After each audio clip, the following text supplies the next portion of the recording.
when I first heard about this thing, the Darwin Awards just went across my mind. I was just like, this is just foolishness. There are any number of possibilities depending on where he landed, but none of them are pretty. None of them are sweet and safe and serene like landing on a pillow bed. They're all gory, gross, deadly, fatal crashes.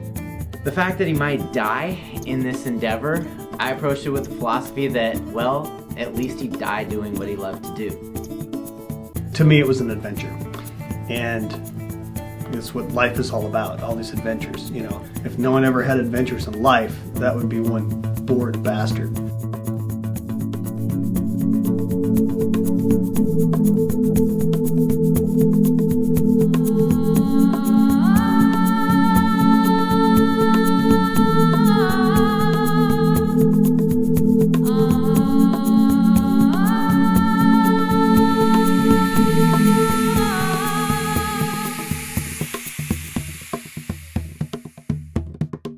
The original idea for the balloon chair obviously wasn't mine. These guys, these friends of mine, were talking about what a moron this guy was for doing such a thing, and the whole time I couldn't get it out of my head that this could be done. Dunni has a lot of ideas, only of which a handful he actually follows through on. But the thing about Jaysen is that when he makes his mind up to do something, like really do it, it happens. I realized his level of commitment, and I appreciated that. There wasn't a very much half-assedness about it. It was a very calculated thing. Here is my blueprint model of what was eventually going to happen. And Super Tech diagram number 1. There is no number 2. This is my blueprint. And anyway, this is how we figured out. I was going to have the sponsors have their names on the balloons there as part of helping out. And they even had a seatbelt in the chair. So safety was going to be okay. Had all the safety features without an airbag. And then I'm going to have 30 balloons carrying me away to who knows where. I'm going to have 6 on each corner. And they're going to come up to a center point shown on this carabiner up here. They're going to route through the carabiner, then straight up. I'm going to have 3 tiers of 10 balloons, one at 10 feet, one at 20 feet, and one at 30 feet. So that's 10, 20, and 30. Then I have 6 apiece on each corner, then 6 that I control that are out on the sides. These are the ones I cut away on the sides. They're going to have, in case I go up too fast, those are my cutters that I'll have different colored parachute cord for them so I don't screw up and cut the wrong ones. And then I also have bleeder valves that can control 2 or 4. It depends on how I hook it up in the T's. These are PVC that they're water valves, but they're rated for air, at least according to my specs. And you can turn them and lower your. That'll control 2. He had this $5 chair from Walmart, and it was rated for 200 pounds or something like that. We all decided that he should really test the durability of this chair. One particular night I walk into apartment 17 and there's a dance party going on. I had no idea, you know, I had to walk right in. There's a video camera going, there's really great music playing. There's a beautiful girl just in the balloon chair hanging, you know. She was upside down, she was pole dancing on this balloon chair. Seems to be, you know, held pretty well. So it went through a lot of rigorous testing. No, I don't think that Jaysen's crazy. From a medical standpoint, at least. And we figured out that if a weather balloon was 6.5 to 7 feet in diameter, they would lift. Of course, I'm not known for math. Well, we apparently grossly underestimated by likely a factor of 10 or greater. He buys the town of Roseburg out of helium. Buys 13, 14 tanks of helium, 1 tank of hydrogen. We've just got a ridiculous amount of stuff to haul in. In a word, getting the tanks from A to B was brutal. Awesome, love it, feeling the burn. Nice job, guys. Much appreciated. All of us are fully aware that, you know, all odds are against Dunni. He should not follow through with this project. We have a minor trauma here. Our good man Jaysen Dunnavant has sustained a non-life-threatening injury. However, it could be life-threatening since our good friend Garrett points out we are over an hour away from definitive care. Pulling lights. Oh, that's nice. Oh God. It's not bleeding. That's a good thing. Yeah. So awesome. That is There it comes. There it comes. Oh.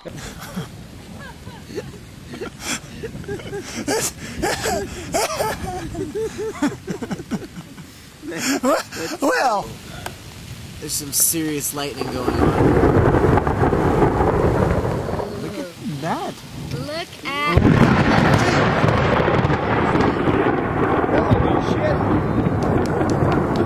Donnie, what have you done? How you doing? Well, the festivities started early. I hear that.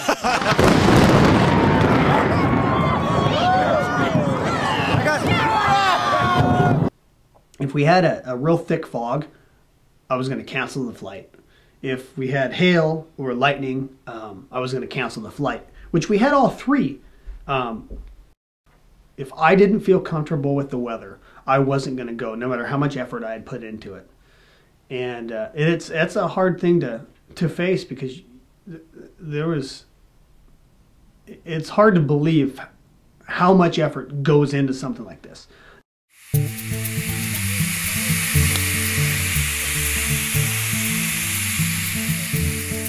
Jay starts filling up these balloons, and Matt Bedrin's helping him out, and Matt was a great assistance to Jaysen.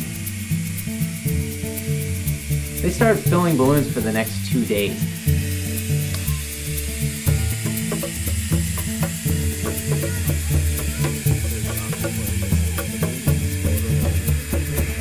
The dream became more of a reality. A lot of people, I could tell that, you know, they were joking around a lot, then they would kind of get serious because they could see that it was actually going to happen.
So during flight, this bag was supposed to possess everything I would possibly need. You know, I had the camera in case things went bad. I had a first aid kit. I had a compass so I could figure out which way I was going. Cell phone, so I could not only for emergencies, but also so I could communicate with the ground crew.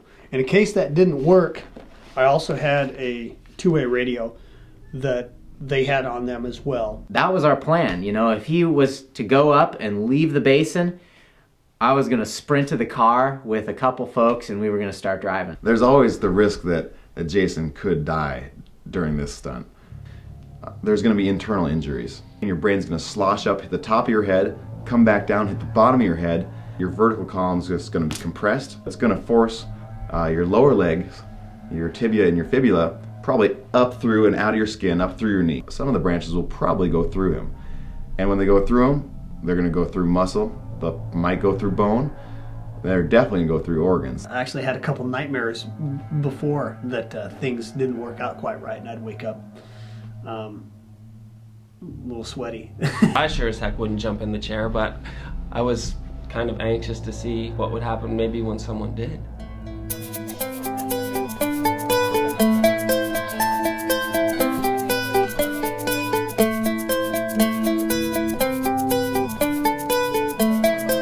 I do have a strong faith. And I really hoped that God would find humor in this. Through all the effort and all the hardships I'm going through to achieve this, to make this work, I pray for failure. Because if it does work, I very much plan on living. And I would rather not lift off and live than lift off and die.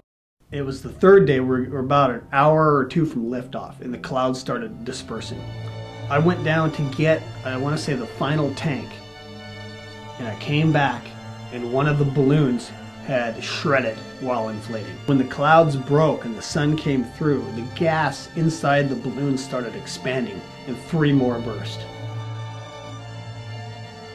He was trying to get one more tank open, and it wouldn't open. And that's all I needed, is one more tank, you know. I have no clue how this cap got on this tank being cross-threaded. We'd found a piece of rebar, and there was about 4 of us trying to get this cap off so we could access the nozzle. And we could not do it. We bent a 5/8 chunk, 5/8 diameter chunk of rebar, which is, it looked like a candy cane when we got done with it. I don't know, maybe that was the nice divine intervention of the whole thing, saying today is not a good day for a man to go flying.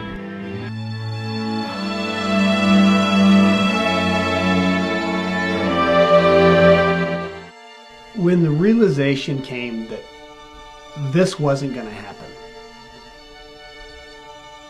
we have all this stuff floating in the air, and I figured there had to be something that we could do. Who is the lightest person in the group that would be potentially willing to get strapped in and attached to all these balloons to see what would happen? I feel good about this. I've been skydiving, I jump off of things, I rock climb. I like to live on the edge. So, you know, if it's gonna make this guy smile, then it's worth it, I think. They roped me into this harness, cut the safety rope, and there I go. Here we go. Don't be so bad. You're going hot. Are we discriminating against you? Ah. Sorry. It's okay. All right, get the chair out of here. Amber, take a knee. One. Straight up. Ready? 1, 2, 3. And this is me in the balloons, and probably about 10 feet up in the air, about halfway up in the air, I think I sobered up.